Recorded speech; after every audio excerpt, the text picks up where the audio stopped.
Hey guys, since everyone's doing a video like this, I figured I'd jump in, get my thoughts out on paper and also on video, and maybe have a discussion with some of you guys who stopped by. So I'm gonna go by 3 points. I feel like they're timeless, but also relevant to the new war in Iran. My first point is the phrase "peace through strength."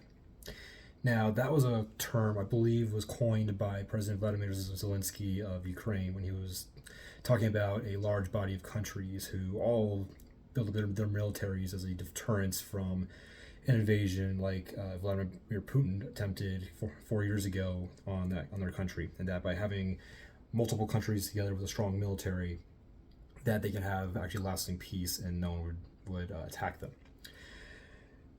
So, when I think of the phrase peace through strength, I think of four different things. I think of a sizable military, one that is trained well, is taken care of, and is on standby. The United States, to some extent, or for the most part, covers all four of those aspects. Now, being taken well care of, that's always debated every congressional session, but for the most part, I would say they're taken pretty well care of compared to most militaries across the world. And by having this well-trained military on standby, we act as a deterrence, hence why there's only been 2 attacks on the mainland of the United States in its history. Now, that in my head, that does not mean what's become the new catchphrase, it feels like, across the government, where every time they attack a new nation that is incapable of combating against the United States, that it just goes to peace through strength. Venezuela has a good point. They had no shot. In fact, our special operations did such a good job, they skipped an entire war and went straight to simply just kidnapping their leader and snatching him out, and he's still awaiting trial. Kind of the same way goes with Iran. Look up any military engagement conventionally in the past couple of years. They have never stood a chance to the U.S. military conventionally. Look up Operation Praying Mantis. They've never had a chance, and that's about what's going on right now. It's always been the insurgencies that they fund has been the biggest threat for them. So, I argue that since it seems to be on attack every few months, that's not the same as peace. Peace implies we're not fighting anybody, we're not engaging in combat with another country, we're simply at peace. And it should stay that way. If we're going to continue these small operations across the globe every few weeks, in my head, that's no different than being in continuous warfare, which Sun Tzu is quoted as saying that no country has ever benefited from. So that's my first point: peace through strength, actual peace through strength. What we're doing right now is not it. 2, to embrace Western values, it has to come innately from that country's population. Now, in the history of the United States, there are a few examples where this has worked. Germany and Japan after World War II. These were 2 nations that were highly fascist, that through absolute defeat, they were able to be rebuilt as strong democracies, and to this day, reign to be so, as well as strong allies of the United States, hopefully for a little bit longer. It's after that it seems like the United States lost their way into actual truly be able to introduce Western ideas, democracy, freedom, capitalism into various places. We got halfway there with Korea. Vietnam was a failure.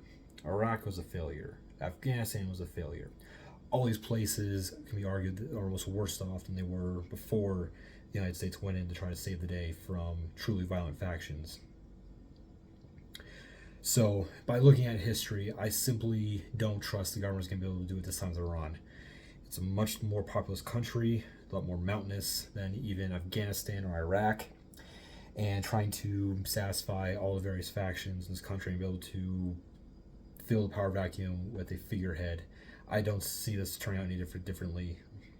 We're going to see, after all this, I feel like we're still going to see another oppressive tyrannical government running Iran, unfortunately.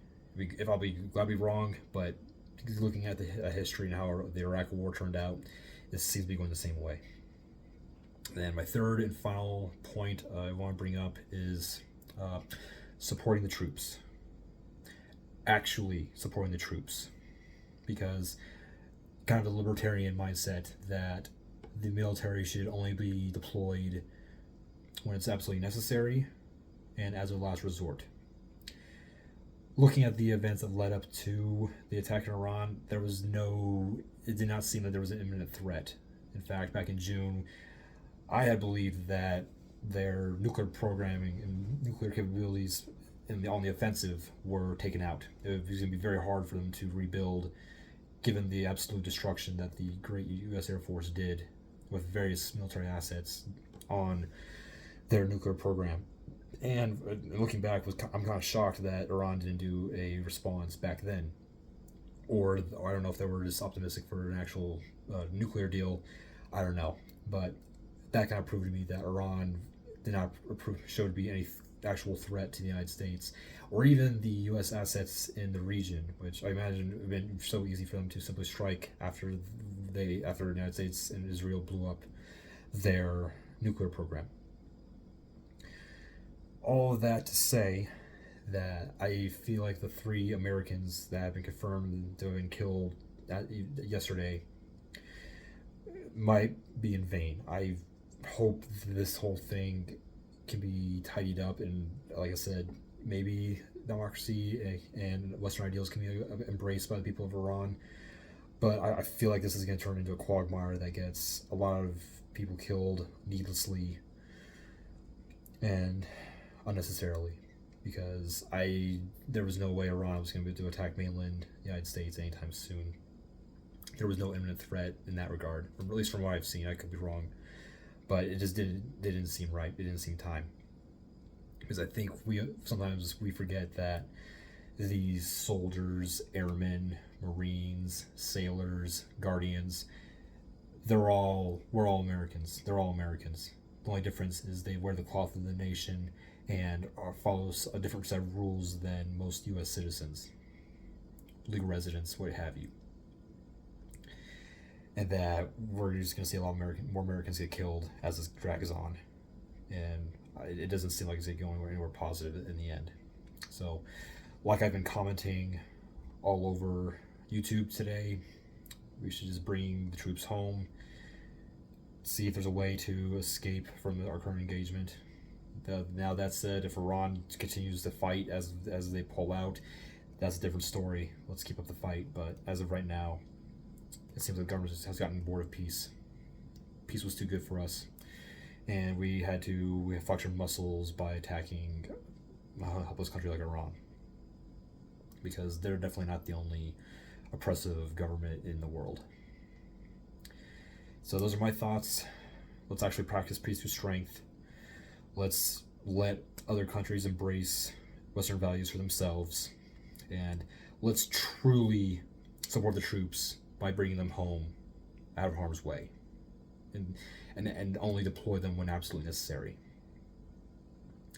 I've been Alex with Rest and Relax. I'll catch you guys in the next one. Cheers.